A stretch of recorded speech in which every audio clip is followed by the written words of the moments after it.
Apparently یہ خودکش دھماکہ تھا۔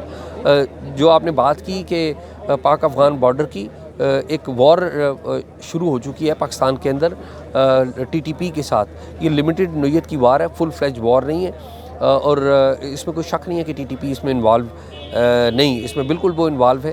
اور آپ نے اور ہم نے دیکھا ہے کہ گزشتہ ایک سال پورا جو رائز آیا ٹیررزم کی ایکٹیویٹیز میں وہ بڑا حیران کن ہے۔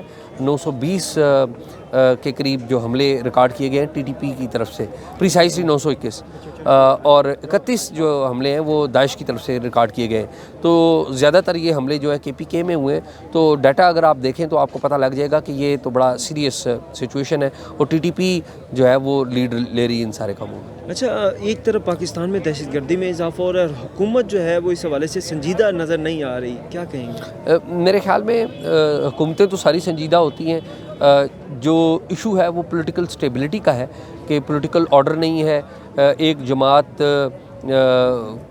وہ دوسری کی مخالفت کر رہی ہے، دوسری پہلی کی جماعت کی مخالفت کر رہی ہے، تو پولیٹیکل آرڈر آنا یا پولیٹیکل سٹیبلٹی آنا بہت ضروری ہے۔ اگر وہ نہیں آئے گی تو پولیس کو سپورٹ نہیں مل پائے گی، کیونکہ پولیس آپ کی فرنٹ لائن فورس ہے، فوج فرنٹ لائن فورس نہیں ہے، پولیس فرنٹ لائن فورس ہے جس نے دہشت گردی سے لڑنا ہے۔ پولیس کو چاہے وہ کسی بھی صوبے کی ہو، جہاں پر کسی کی بھی حکومت ہو، اسے سپورٹ دینا ہوگی۔ ایک وقت تھا جب مذاکرات کی بات ہو رہی تھی ٹی ٹی پی سے، وہ مذاکرات کی وجہ سے ہی آپ دیکھ لیں کہ ٹی ٹی پی نے مسل پکڑا ہے اور ٹی ٹی پی واپس آ گئی۔ اگر مذاکرات ایٹ دیٹ ٹائم نہ ہوتے تو شاید آج یہ صورتحال بھی نہ ہوتی۔